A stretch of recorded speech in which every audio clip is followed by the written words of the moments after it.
11 or so, we will have 1, 2, 3, 4, 5 presentations.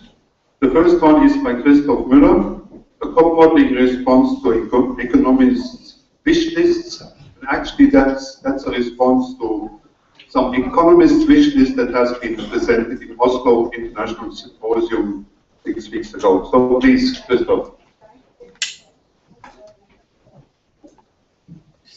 Ladies and gentlemen, we have received a message from the dark side of science. There's no need to despair because we know how to deal with it. And please note the title, it's A, not the problems, and it's to economists' wish list, so it's not just ones we have. Economists address the topic of what does climate change do to agriculture, and not just biophysical yields as we do. So they have all these side constraints to the problem, but they also need the change in yield to compute the change in yield.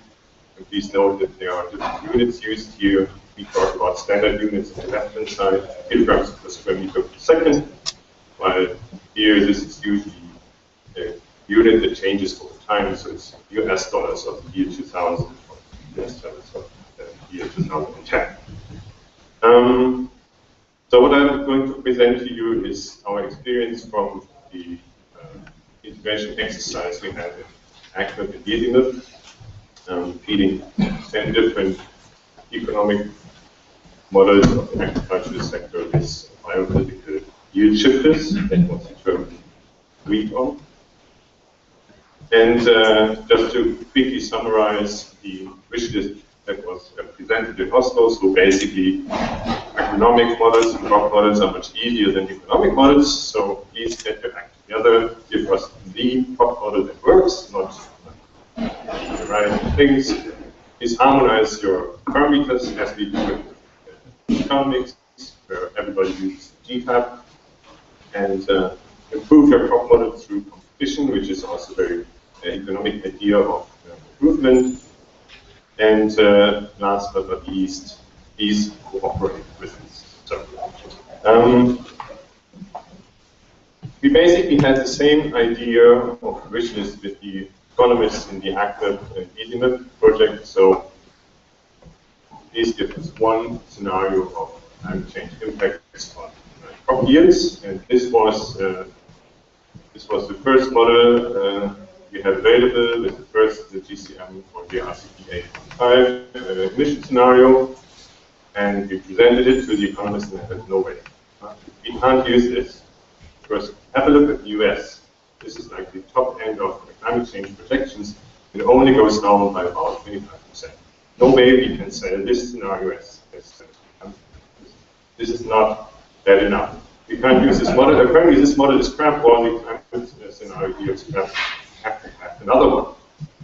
So there goes our NS1. We decided to go for an NS larger one.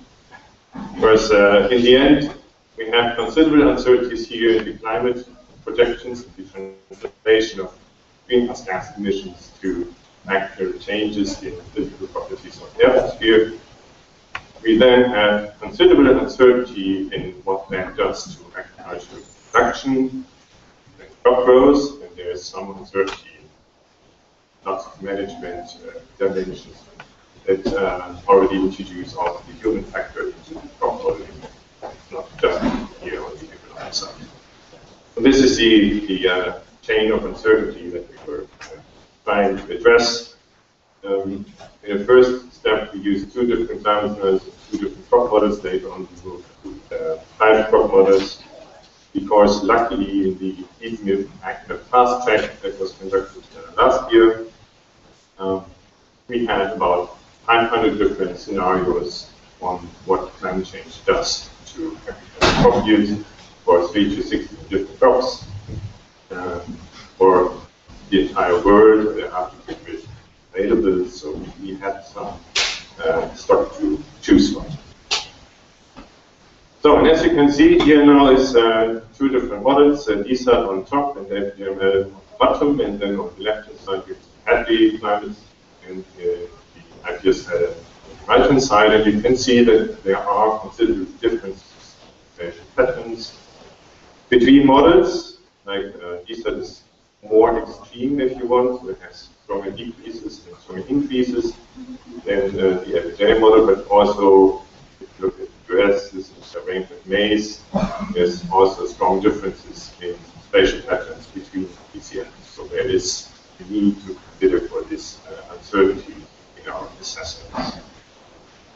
And then this is what the 10 economic models made of it. This is total change in total prices of agricultural product or agricultural commodities. And you see some models have very small changes in agricultural prices, others have very strong changes, and the differences between these four climate crop model combination scenarios are also considerable with respect to what that means for agricultural prices. We also discovered the 3C problem, which is coverage commodities and crops. In economic models, they don't necessarily have crops, but they talk about commodities that can be, like, for example, sugar, which can be delivered by two different crops, sugar cane and sugar beet. And the crop models don't necessarily compute all the crops that are needed to cover all these commodities, so we made some mapping, some word assumptions, what the crop best represents the commodity needed in the crop models. And here you see that with respect to a baseline scenario, the change in prices for the different commodities here, the commodities in the sugar has spikes to the top. Prices that are needed to cover all these commodities, so I don't know, but I would have to look up. But the point is, the sign here is different for the sugar commodities depending on what crop model you use.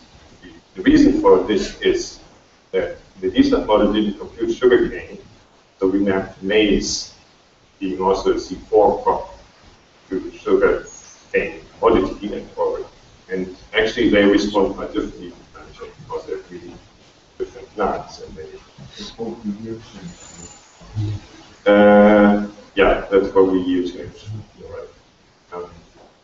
So sugarcane in this crop model, that computed sugarcane profited often from climate change, from higher temperatures, while maize does not. And then, depending on what crop model you ask for and how you are forced to do your mapping of crops and commodities, you get quite different results. And you need to be aware of that. There are some assumptions there. So there are these integration challenges. So there are substantial uncertainties in all levels of analysis. Emission scenarios, climate patterns, change, crop models, do with that information, and then it's also considerable uncertainty in the economic modeling sector. And we need to consider that. There's a problem with consistency across disciplines. For example, the question of adaptation. How much of adaptation is already covered in the crop model simulations? How much is covered in economic models? How do you make that consistent between these two disciplines? It's really a challenge because if you have something in the crop model already, you need to know the change in production costs that are implicitly included already in the adaptation in the crop model. Then there's this thematic coverage problem. Sugarcane versus maize is just one prominent example, and also how many different management options have to be covered in the crop model and the economic model. And then there are lots of common gaps across disciplines, so where we both the crop models and the economic models we add that. One prominent example is the extremes, and other drivers like S, ozone, that are also important for estimating future productivity, but are basically ignored, or you assume that they are being managed as efficiently as they currently are being managed at the same price. So To come back to this wish list in our responses to it, I think it's accepted for the two modeling domains are equally difficult to do. So we all keep on trying our best. We should use ensembles to understand uncertainties. And I don't mean that you always have to do all crop models and all economic models, but we need a large N to understand how does the crop model that we've chosen compare to others, how to contextualize this value we're using. We should harmonize assumptions rather than parameters. I think cooperation and comparison, the idea of MIPS is a more promising way than competition to improve our models here. And the last one is yes, please. We can jointly identify common questions, because there are also quite a few questions only can address jointly and not in individual disciplines. We are also looking at this. This is a silver lining for economists. You don't need us to deliver you V1 climate impact scenario recovery and download these 500 different ones that I was just introducing to you. You merge them, have your own weighting for selection, and have the one scenario that you like, and you can use it, but you can use these data to contextualize the data. Thank you very much. So, thanks, Christoph, for your stimulating and clear presentation. There is time for one or two questions. Oyvind? Well, I will only give a short comment. Thanks for your response.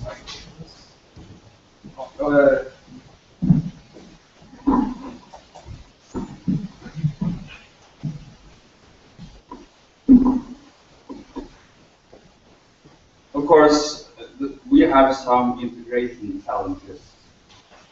This is, but this is also a starting point for my comment and my wish list. And I still think that some of my points are not repeated yet. We discussed yesterday on uncertainty, and I think that we may, to a larger extent, use statistical tools to test models and evaluate models and put some of them on the shelf and further develop others. For example, there was also a criticism for someone using the EPIC model, which is considered old-fashioned. So there is something to do to restrict the numbers. Yes, I think so. But n equal to 1, that's not my proposal. We might have to be or more. I hope. Thanks. I can take while I walk. Is there a follow-up of this initiative? The results presented? Yeah, definitely. We basically this fast track activity in Active and Easy but only serves the purpose to kind of map the range of uncertainty that there is in the first exercise of its kind. And now we have initiated in Active a global village crop model in the comparison project that looks into evaluating model performance, historic simulations, understanding sensitivities. But also the link with the economic models. Yes, yes, definitely. Because this is a global active group, also an active that we are engaging with. We have actually we have submitted a joint proposal to the Apache JPI Diamond Forum call that directly includes the linkage between economic models. Okay, thank you for your presentation. I can see that you made a big effort and a lot of work is behind your presentation. I would like to ask you about the models that you use, the crop models that you use. Are these models have been calibrated, or just you use the normal parameters and you run them? My main issues is about using any crop model. It's like all they give you a good results and all they give you a bad result. There is no good model, there is no bad model. They are model which has been calibrated well, others has not been calibrated, and it's all about collecting data to calibrate the model. The second part of my question is related to uncertainties in the GCMs. Most of the people now they are using a different ensemble, or multi-model, and they're just taking the average or the median and seeing the variation in temperature or precipitation, and according to that they do their projections. By doing that, you are losing your spatial coherence between the data, because rather than having a single snapshot of what will happen in the future, using multi-ensemble does not necessarily to all occur at the same time. So probably you would be okay if you work at the pixel level, but not at the global level. Or even if you are working at the pixel level, you are losing the coherence temporarily, because these multi-models, they do not occur at the same time. So I don't know if you have any experience that you'd like to share. Well, maybe for the first point, the calibration, these models have very different backgrounds from where they have typical field scale crop models that are now being applied in global grid, and models that come from a global scale representation of the carbon cycle and vegetation dynamics, and they have their histories and backgrounds. Calibration at the global scale is difficult anyway, because basically you only have national yield level data at the FAO, and you can of course calibrate overall productivity levels, but we have no better information to calibrate like we did in that. So we're already lacking a lot of data for calibration or not evaluation, so there's an issue there. With the spatial coherence, I'm not sure I'm getting your point. What we do is we do transient simulations of these climate scenarios for the next 100 years. This is the spatial and temporal coherent picture that we get from. Sorry, so you used 1 GCMs?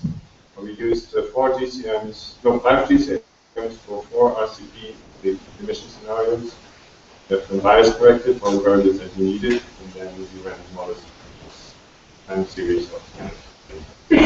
Okay, maybe we can discuss this later. Thanks very much, Christoph. The next one would be Jürgen Olesen. Jürgen is from Aarhus University, and he will speak about reconceiving estimates of climate change effects on nitrate leaching, agricultural crops. Jürgen is also a work package leader of COPM, Work Package 2 Data Management, and has been one of the major driving forces to get Maxwell on the track. Thank you.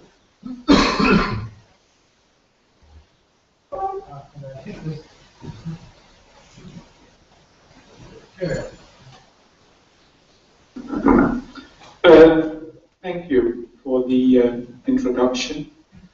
What I'm going to present here is partly something we've been working on in Maxur, but also trying to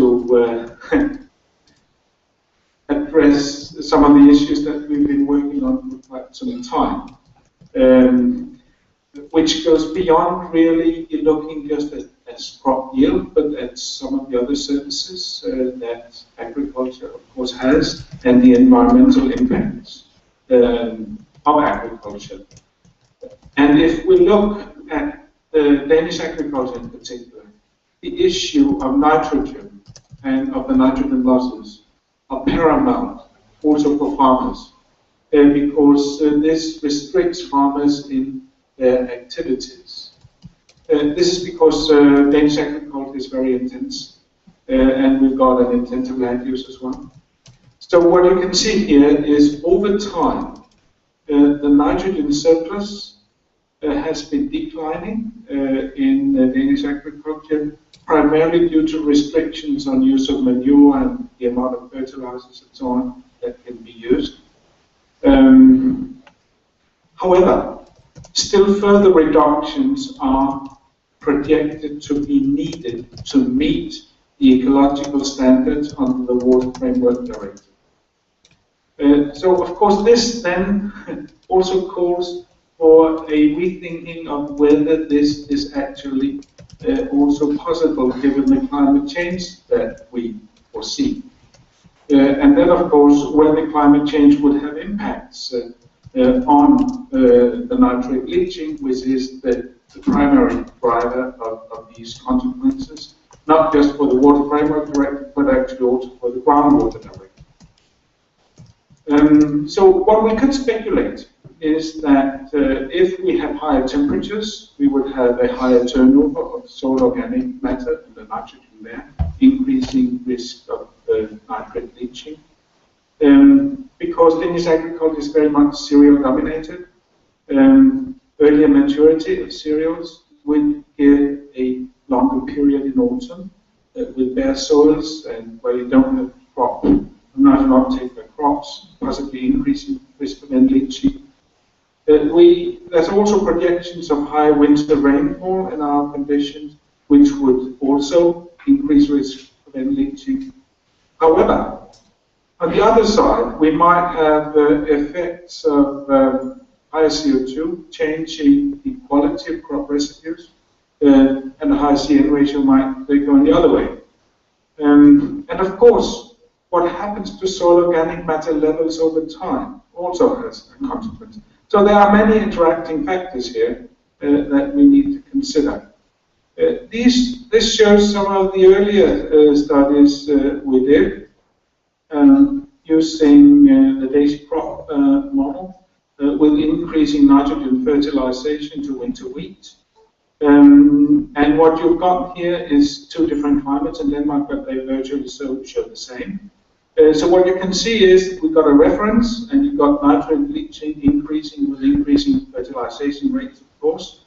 And then when you apply sort of different scenarios or sensitivities here, you'll see if you increase temperature by 4 degrees, you just move the whole thing up in terms of leaching, due primarily to a higher turnover rate of that soil organic matter. If you increase CO2, it goes the other direction because of that quality effect on the crop residues that will more bind the mineral N during the decomposition in the soil. Whereas in this case, precipitation has a very little effect on that. So of course this was initially what we had. We've been doing other modeling studies as well, but we wanted to have maybe some empirical evidence on this. Because one thing, of course, is models, but how does it work out in reality? And this is actually something that is rather difficult to get proper results on this given experimental results, because things vary for many reasons. But what we did was to take data from some long-term experiments we had that were primarily in organic farming, that had different crop rotations, different management. We had different locations as well, as you can see here, with different soil types, actually also varying a bit in climate. We looked at winter cereals and spring cereals, and as you can see, we had different pre-crops. We also had different cover crops or catch crops during the autumn, either bare soil, wheat, or we had a real catch crop then. So we took all of these data into a statistical analysis to see what would be those effects of temperature, while also considering that the other factors, the previous crop, the winter crop cover, and so on, would of course have some effects. We also, in fact, tried to include because we had information of the organic matter content, the depth of the horizon, and so on of each plot. So taking all of those factors into account. What we got out of that were some estimates of what temperature and precipitation would mean for nitrate concentrations and the leaching. And if you just look to the right, to the leaching, you would see that for the temperature effects, we are getting these positive effects, significant positive effects of high temperatures, elevating leaching like we saw with the simulations. So we're getting more or less similar results. We also get higher leaching with the enhanced precipitation as we would have been expected.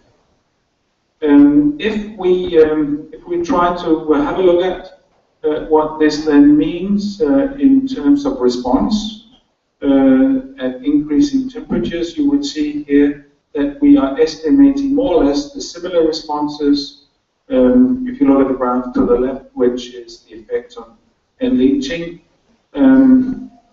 going from a baseline up to a 4-degree increase in this case would be more or less a 40% increase or so in the leaching rate for both winter and spring cereals.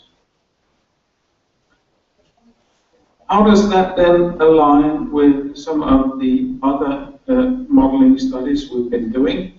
This was a study not using the DAISY but the PASSET model that we've also been working with in Denmark. What you would see here, if you take the leaching is the middle graphs there, and we have them again for two different sites. The left one is a sandy loam, and the right one is a coarse sandy soil. But in both cases, you would see that increasing temperatures in this case increases in leaching. In this case, I mean, there is, with the responses we're getting with the simulations, with higher temperatures, also a much larger spread in terms of, or larger variability in the leaching we're simulating here. But as we saw before, we're getting these higher leaching rates more or less in line with what we had seen then experimentally. If we take this empirical result, the statistical analysis, and put those into some projections, in this case it's based on the A2 emission scenario for two different regional climate models. You would see that it varies quite a bit depending on that climate change projection. For some of it we have immediate increases, and for others it's not until sort of the mid-century that we will be expecting increases in leaching, given these kinds of projections. Of course, in reality, we don't have these cereals just as monocultures, so we need to look at them also in the entire cropping system context. And this is another study that we've been doing, applying again the PASSET model. And what you would see here is also that here we project over time, at least for some of the cereal crops, an increased leaching with these climate change projections. Whereas if we look at the sugar beet here, for instance, that's not the case, because the sugar beet is much more effective in taking up that nitrogen. What you see to the right here is that here we've introduced a measure to reduce leaching growing catch crops. And of course, as you can see, it reduces leaching, but even with the catch crops, at least the simulated leaching increases also with the climate change projections. So in conclusion, what we can see is that we have more or less the same effects with experiments and with models of both higher temperatures and high winter rainfall increasing the leaching. And of course, we can also expect catch crops to have effect, but not to be able to control the higher leaching with that we would be expecting under climate change. Thank you for your attention.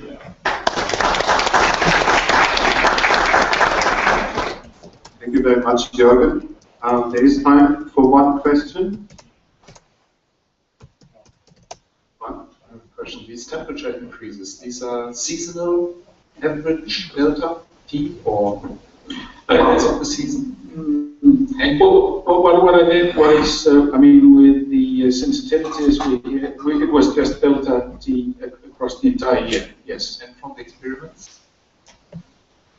You mean the data we had from the experiments were based on seasonal, yeah. Or the simulation you just answered and the experiments you Yeah. took the season? Yeah, we did. Okay, Jürgen, thanks very much for this very interesting and clear presentation. It's very relevant, the climate change effect on nitrate leaching, especially for Nordic conditions. The next one in line, sorry, Lutz, to make it better fit would be now Christian Kersebaum, because we just talked about rotations, and Lutz, you will come there after. So the next speaker is Christian Kersebaum from the Leibniz Center in Müncheberg, known as SALF, and he presents an exercise or preliminary results from an CropM exercise on model intercomparison on crop rotation effects. And Christian, the floor is yours. Christian is work package leader also of CropM work package 1.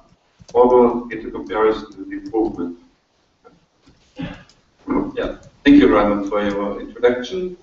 Ladies and gentlemen, I would like to give you a short intermediate report on the CropM Work Package 1 activity on model intercomparison of crop rotation effects. As you see here, it is a joint activity of many participating modelers.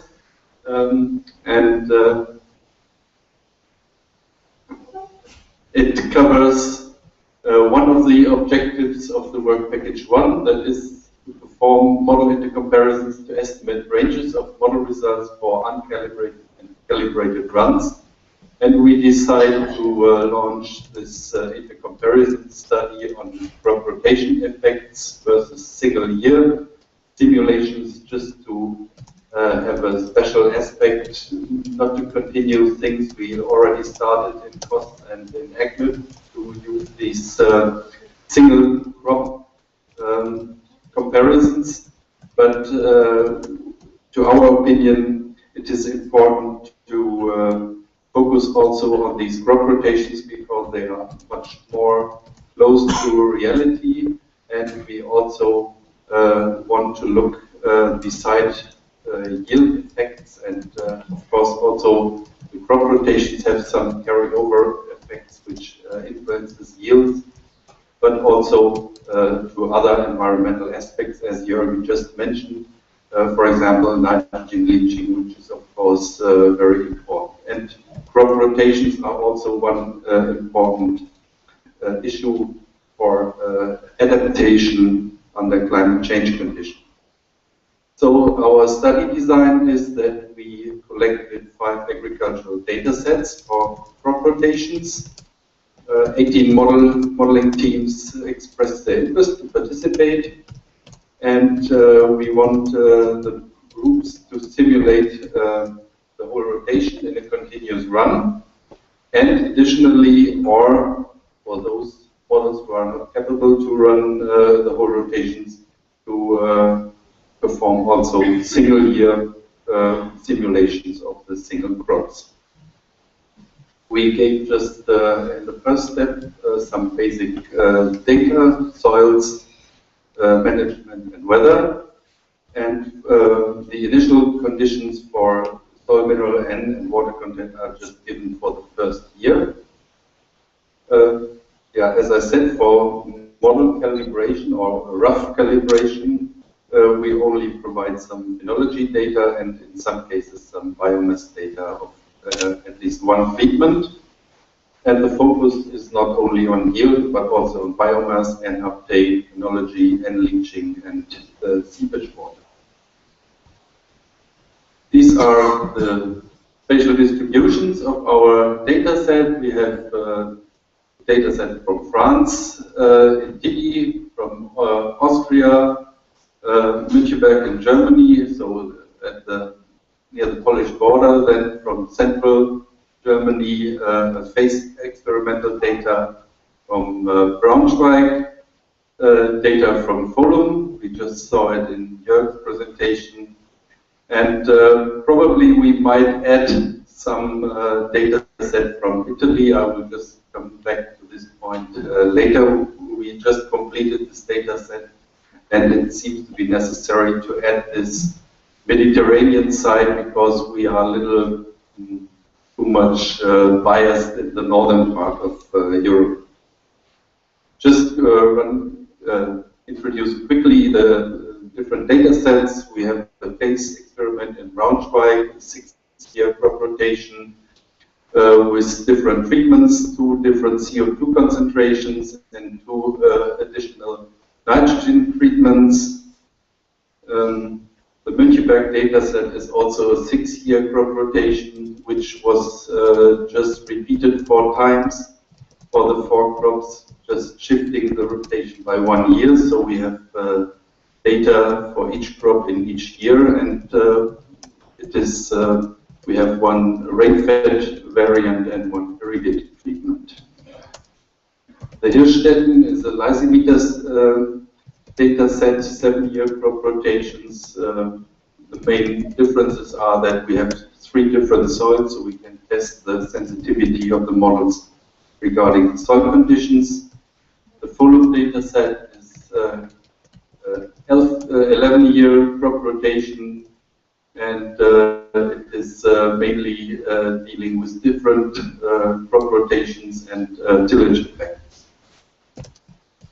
And the TILI is the most complex one. We have overall 12 different varieties, 12 crop rotations, and we have also low nitrogen and high nitrogen treatments. So far, we received results from 12 modeling teams. I think in between there are 13. The number of models who run the whole rotation and those who are running only the single years are different. We have, of course, a little more who are capable to run single years, sometimes not all the crops, but at least we have a minimum of 9 models who can run the crop rotations, but not for all sites. As you see, the crop rotations, for example, in TILI were quite complex. We have a lot of catch crops in the crop rotation. We have undersown crops, so it's a real challenge for the modelers to perform these simulations.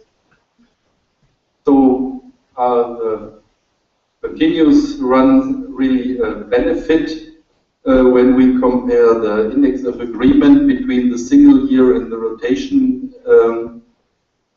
simulations. There is just a slight difference. In some cases, we have an improvement of the index of agreement.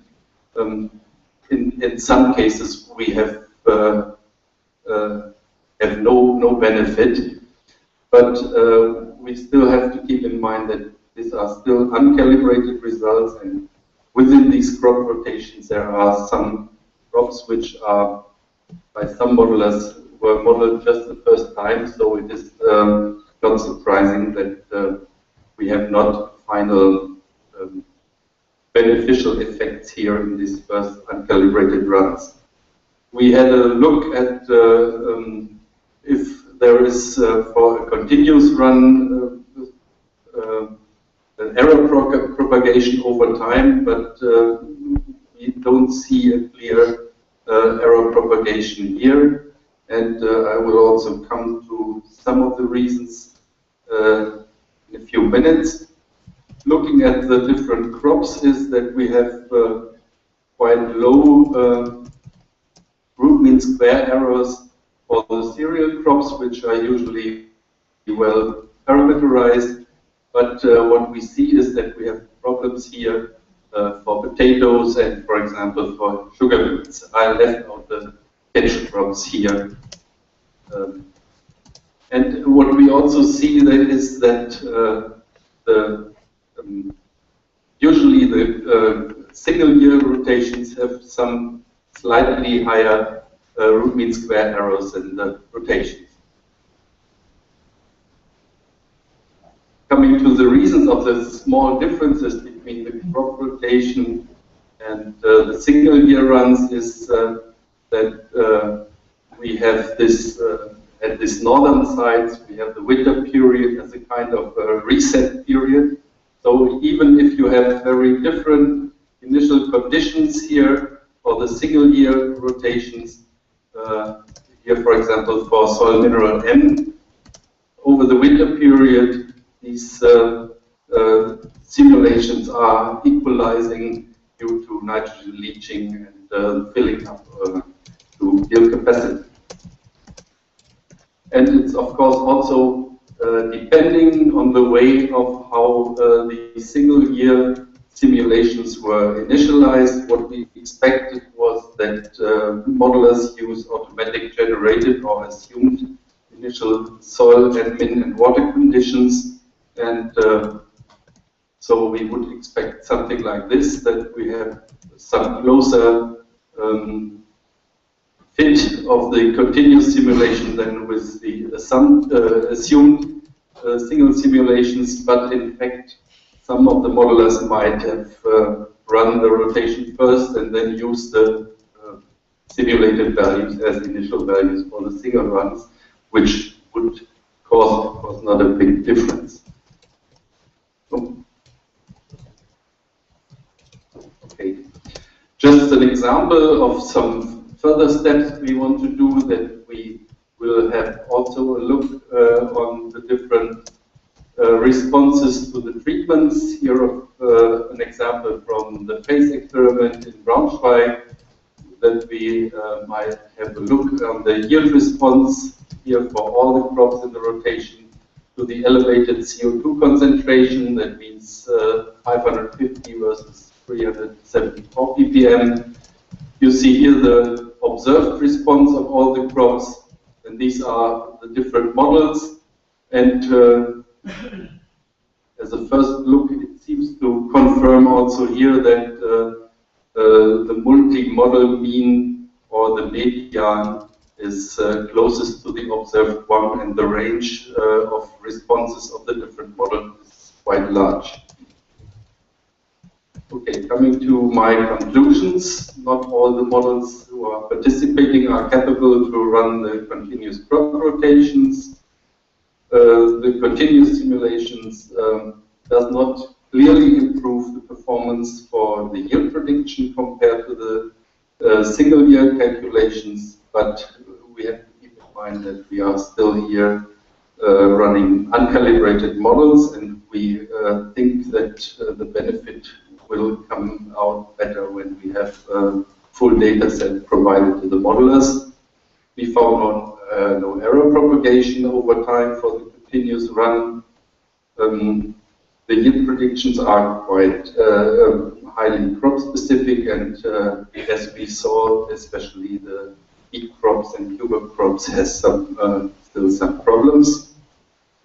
The differences in the initial admin and water content between the rotation and single-year rotations are equalizing mostly over winter.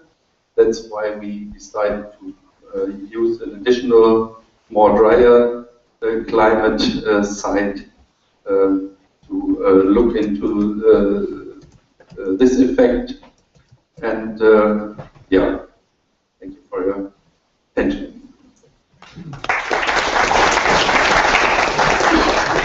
Great presentation, Christian. There is now time for one question. We try to catch up with the schedule. One question? Anybody? No. Quick question. When you compare the single runs versus the rotation runs, you showed a table. Do you use the same number of models? Because you had different model numbers for the different. We only use We only use the results for the models who run both. Anybody? Okay. So, thank you very much, Christian. Give him a big hand again. And this study on crop rotation and crop rotation effects is a very important one in CropM. It's not done in any other international initiative. And now we come from this work of work package 1 to evaluation of one model. We also move at different scale, at the micro scale, and thereafter we have a presentation at the regional scale before the break. So Lutz Weiermüller will talk about AgProc development and first evaluation of model for carbon fluxes in agroecosystems. Lutz is from the Forschungszentrum Jülich, Germany. The floor is yours. Okay, many thanks. So as you already said, we are mainly working at the point scale. So we are interested in really describing what's going on at the point scale. And yesterday we had the discussion, do we really need some more models? We can discuss it here for the entire morning, I believe. Do we really need more models, new models, or improved models? And I will give a short motivation why we set up a new model. It's actually not a new model, it's an improvement or a plug-in of different other models. So we are mainly interested in greenhouse gas fluxes in the soil vegetation compartment. And actually, we restrict at the moment to CO2 fluxes from the soil to the atmosphere. So what we know is that there's a strong relationship between water content, temperature, and aeration in the soil, and the feedback to the carbon turnover. And therefore, we believe that a physical description of water, heat, and gas transport is necessary to describe the fluxes accurately. We want to do this not in a kind of bucket system, that we just have one flux from the entire system. We also look at the distribution of fluxes and also turnover over depths. And actually, we want to describe the full respiration cycle from the vegetation and also from the soil. So at the end, we can calculate the full balance of the CO2 fluxes.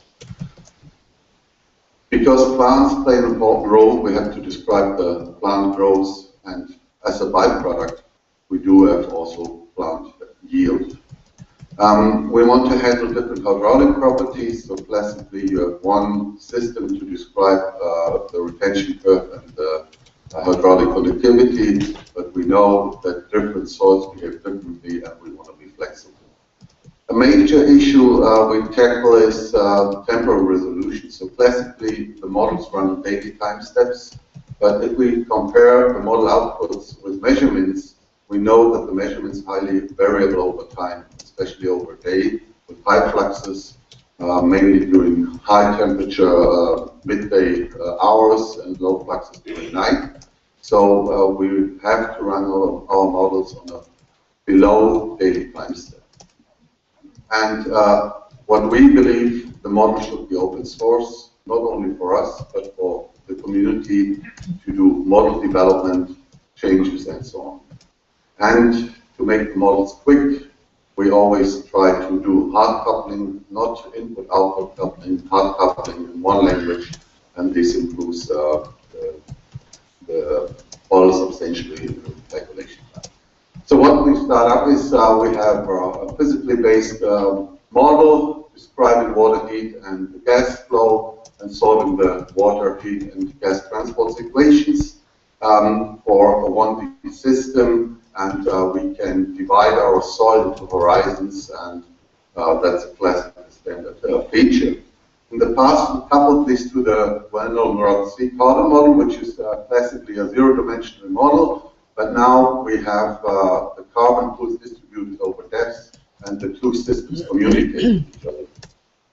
The nice thing about the Roth-C model, it's fairly simple, and we can initialize either using fractionated carbon pools from the field or Peter transfer functions we recently developed. The last step was to integrate a crop growth model. We decided to use the sucrose model in the first step because it's fairly simple.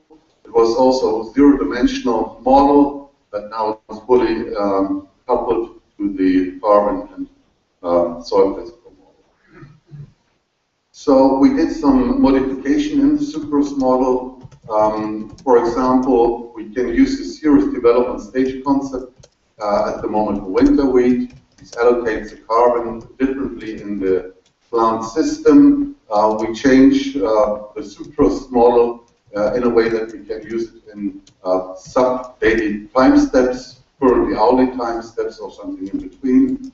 Water stress is expressed between the ratio of actual and potential root water uptake, and root water uptake is dependent on the root distribution over depth and the actual water content in the root zone. Root respiration is maintenance respiration and growth respiration, and we included a root exudation term as an additional carbon source into the carbon pool model, and this is namely into the DPM pool of the Roth-C model. There's also root decay, not only at the end of the growing season, but also during the growing season. So there's a dynamic decay of roots over depth, over time, and these carbon sources will be partitioned into the DPM and RPM pool of the Roth-C model. Crop residues will be transferred by the end of the growing season in the DPM and RPM pool, and this is a depth-dependent function. We also include interception losses, water losses, and this is due to handle better the water balance in the soil, but this is also necessary if we want to model additional features such as pesticide transport in the soil. And currently we work on an extension for grassland, and therefore we exchange the sucrose model by the INRA concept. So that's just how it looks like. I do not want to go in detail anymore. So it's really a coupling in two ways or three ways. Parts communicate with each other and rely on the input from one model to the other. So just shortly show what we do with the root system. So the carbon will be transferred to the roots from the above ground part of the crop. Parts will go to the root biomass, so it's growth of root biomass. Parts will go to the root respiration, and then CO2 will be evolved directly, and parts will be allocated to root exudation, will be transferred to the DPM pool of the carbon model, and then will be turned over to CO2. Additionally, we can switch on or switch off root decay. So we have the same parse, but an additional root decay term in there, and the root decay will feed into the DPM RPM pool of the Roth-C model and will compose to CO2. So we did some model validation, used classical data from a winter wheat field trial in Seelhausen. We have eddy-covariance data for net ecosystem exchange, carbon fractionation, soil water content, and so on. And we looked at the output data, soil water content profiles, temperature profiles, and respiration, as well as crop data. And just shortly give an overview how it looks like. This is a model versus measured leaf area index. I do not want to go into detail. This is dry matter vegetation in the different vegetation parts, from shoots to leaves, stem and storage organs. And this is gross primary production, net ecosystem exchange, and total ecosystem respiration we modeled. So actually we do some more validation exercises at the moment. Just a short view into the modification we did in the root system. In the upper panel, we see total respiration in the rhizosphere divided by the maintenance growth and the growth respiration. And the white part would be the decay and the exudates from the roots. And if we switch off or switch on the decay and exudate part, we come to the difference depicted in the lower panel. So the red one is the total respiration without exudates. Okay, we have to hurry up. Time is short. Just give an outlook what we want to do in the future, validate the model against other crops and other locations. And this is a nice platform. There are a lot of people here providing data for these exercises. Validate exudation and decay subroutines, and therefore we need isotope labeling or root trenching experiments. And currently we perform the MACSURE scaling exercises in work package 3, right? Yeah, it's after directly. We have to include an N turnover subroutine, and what is already done is we have an inversion strategy or framework, and we'll put it also in a data assimilation framework for future purposes, data assimilation and parameter estimation. Okay, thank you. Thank you very much. We have time for one question now. Jürgen.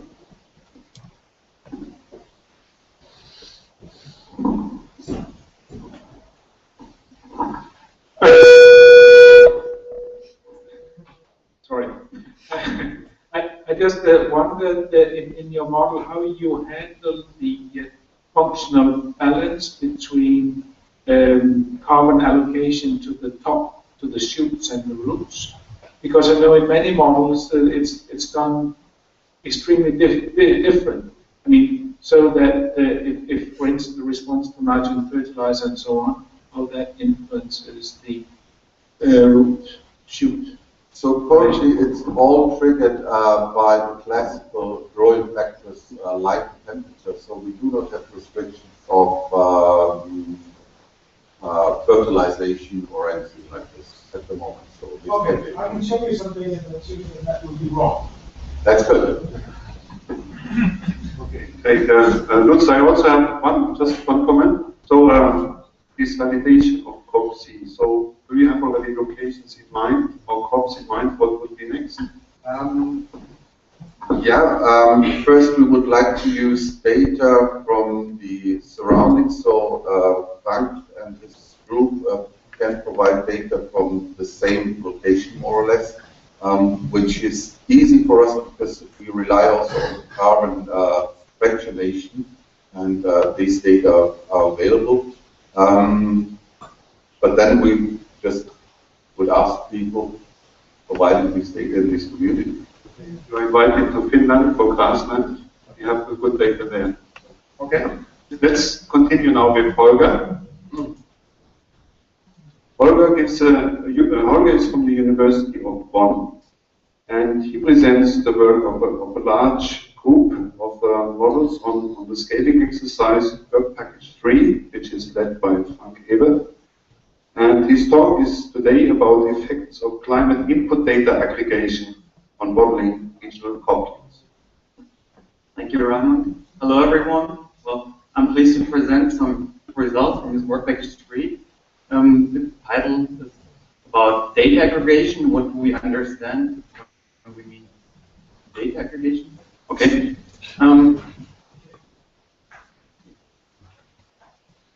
Well, just imagine a grid of data, any kind of data. In this study we use climate data, but it could be any kind of data. On the left, upper left, you see a high result data set, and we aggregate it to other scales, from the field scale, maybe to the global scale. We have just one number, in this case, representing this grid. And the question is, what happens if we use one or the other grid as input for our crop model? What happens with the output on the high resolution, and what happens with the output on the coarse resolution? So why could this be of interest? Well, from a very basic and theoretical point of view, you can see here some random numbers, normally distributed. If we aggregate them by taking the mean in several steps, we see that the mean over the aggregation steps doesn't change, but the spatial variance changes. So we move into some different range of numbers with our input data. And now we can think, what will happen with the output then? Okay, and nevertheless, this issue has been addressed before. It has been emphasized. For example, if you go upstairs, you will find a poster by Rasha and Diego, who has analyzed some calibration depending on the scale for farm models. Well, but this has been also emphasized before by Hansen and Jones, and Moodle and others.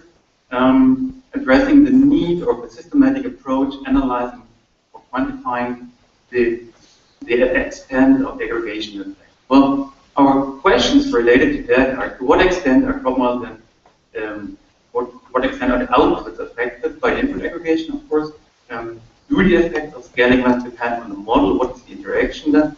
And on how much it does depend on the output variable we are looking at. We're not going to answer all these questions, but we're trying to get a hold on it. Well, what have we done to analyze this? Well, we went to a region which happens to be close by to our university. It's North Rhine-Westphalia in the west of Germany. Here you can see the elevation map. We have some spatial variance, and we took climate data or weather data, interpolated to 1 by 1 kilometer horizontal resolution, and we aggregated those climate variables to different aggregation levels. Here you see them. Those were 5 aggregation levels, ranging from 34,000 grid cells then up to only 9 grid cells at a coarse resolution of 100 kilometers. And we have used these climate data and one represented soil as input to our partners. We had 13 teams running their models on these data. And here you can see that the list of the models is still increasing though. And they have done simulations for 2 crops, winter wheat and silage maize, as well as different production situations, as potential growth, water limited, and water nutrient limited growth. And the models were minimally calibrated. This means we just informed teams of a typical sowing date, a typical harvest date, as well as on a typical yield level. And altogether, they did about 80 million years of runs. Well, on the upper row now, I'm showing you with random numbers just how these grids look like, spatial in the space. And now, if you want to know what happens with the output, what kind of output we can expect, we just have to look at we have to look first at the aggregation effect on the input data itself. So on the bottom row, you see the aggregation effect on daily temperature. You can see the maximum of the daily maximum temperature, the median of the daily mean temperature, and the minimum of the daily minimum temperature. And as we have seen from theory, it doesn't change that much. If we look at the variance, though, there is a small slight change, and the variance decreases a bit with the higher aggregation. And with this, I'd like to come already to the results of the output of the crop models. First of all, how do they perform compared one to each other? And I can basically explain this with one figure. This is it. You see here the ensemble, plotted each model as a transparent area over the time, and the range of the transparent area is then the variability, but the variance from the across the region. And this means the darker the area, the more models coincide on that specific yield. What can we derive from this? Well, on the one hand, you see that the extent or the spread of the ensemble is somewhat similar if we also compare it to observed data. Now, this is from counter statistics on the one hand. On the second hand, the white lines represent the mean. And if you look at the spread of the mean, you can see then not only the spatial variability, which we just see now, this then shows the temporal variability. And also this one is quite similar between observed and simulated data. And last but not least, we have, of course, an offset between the simulated yields and observed yields of about a ton, which is about 15%, which we also had expected because this is now potential growth, and this, of course, the observed data is, of course, actual yield. So we have a quite nice ensemble. We're quite happy and thankful to the partners. The same ensemble looks like this. If we go into the maps or into space, you can see that the elevation reflects in the yield level. And from this, I'd like to show you 2 things. First of all, we have this low yield area here in the southeast of North Rhine-Westphalia. If we aggregate now, we still keep on dragging this information, although a little bit washed out to the higher aggregation level. And on the second hand, there is some Well, the resembled sum would also be county statistics. Well, now coming to distributions, here I'm showing you some violin plots for potential growth of the winter weight, again, the whole ensemble, and this pretty much explains what happened also to the input data. You can see that the spread, of course, at the highest resolution is much higher than at the lower resolution. It narrows down when we aggregate. So this is one effect. And on the other hand, you can see what we had expected, that the mean doesn't change that much to stick to this level. And we can observe this not only for the potential growth of winter wheat, we can also observe it for the nutrient limited growth, although on a different level. And I could also show you the same picture for silage maize, although I prefer to give you the whole thing as plain numbers. Here you can see a table, again, the resolutions from 100 millimeter horizontal resolution for the two crops, for the three types of production situation. And what you see here is the mean yield and the variance of the yield. And again, you can see the mean doesn't change, the mean doesn't change, the mean doesn't change. The variance, though, drops, independent of the production situation, independent of the crop. So we have a quite systematic effect.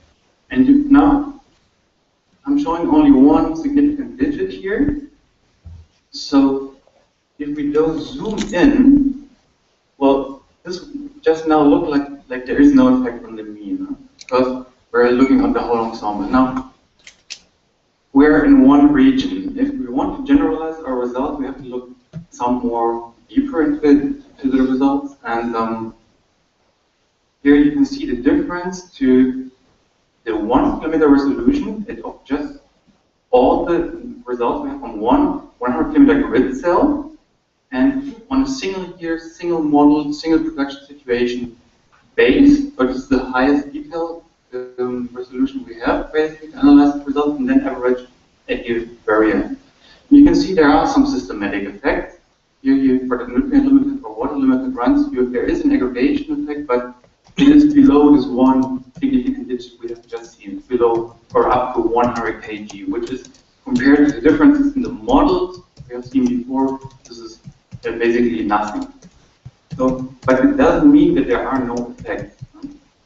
So, from this we could conclude, we can basically say we know where the effects come from. We know partially how the extent can be estimated or calculated, but we definitely need some more look into it. And if I try to conclude this first in words, well, the crop model input data aggregation effects depend on the model sensitivity, the model crop sensitivity. One is the equation, one is the parameters that we give it, and the spatial variance of the input data. And this is also put into one big equation here. We have the absolute level. Imagine what happens if we go to a different water bucket regime, like Australia. Then we run into stress and the effect could be greater. The same thing we can reach, staying on our present precipitation regime, but with a higher variance, of course. And then there is a concurring effect of the cell size to aggregate in the spatial variance. And there is a large question mark on the model itself, because the models are the most variable thing in this whole study. So therefore, we have a need for investigating further the higher spatial variance, possibly getting some hold on the stress, need for detailed assessment at the level of model structure, as I just said. And this study is still ongoing. We're just entering phase 2. And we will inflict some soil information. We will increase the resolution, temporal as well as spatially. And we will also have a look at different regions to validate this and go into totally different domains like aggregating management. Therefore, I'd like to thank you.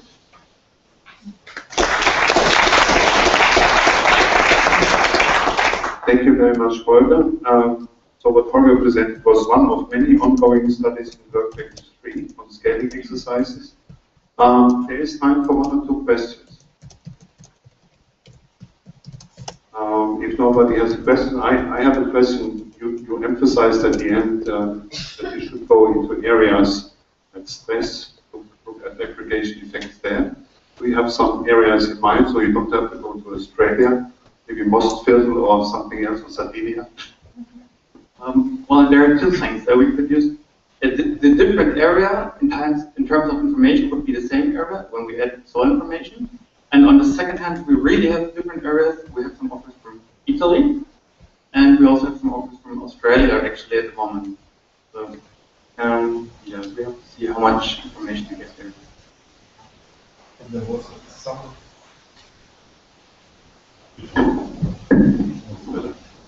An offer from Norway, but I don't know how far this is.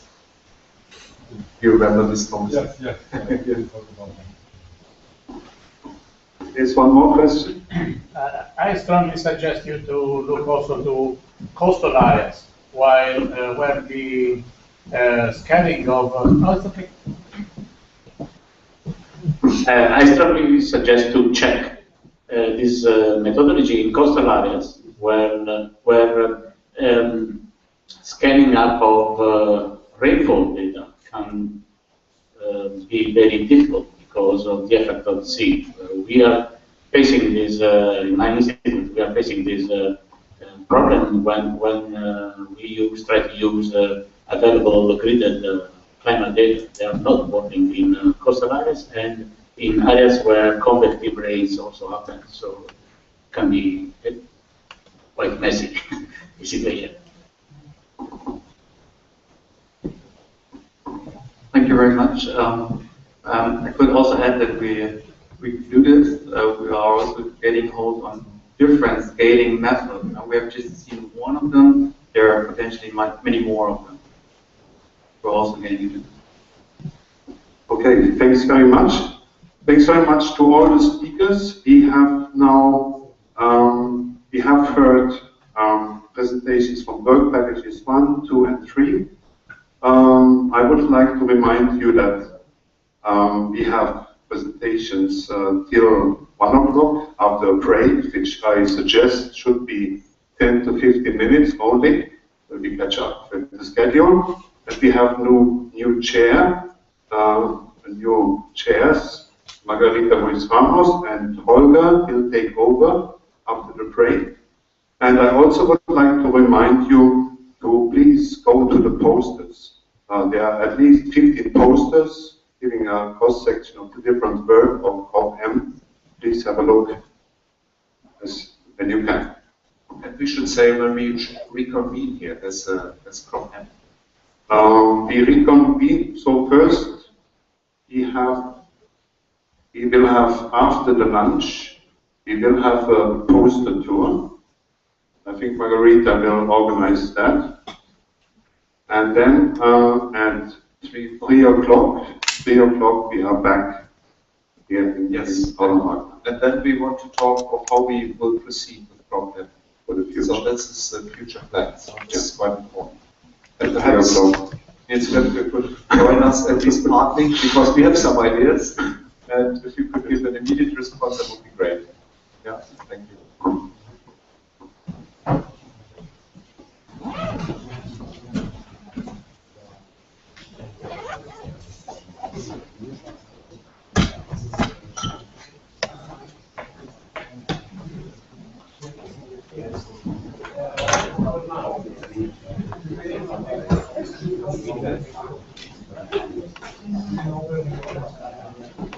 So this is one more announcement. The work package leaders, this is you and a few others, which I don't see right now.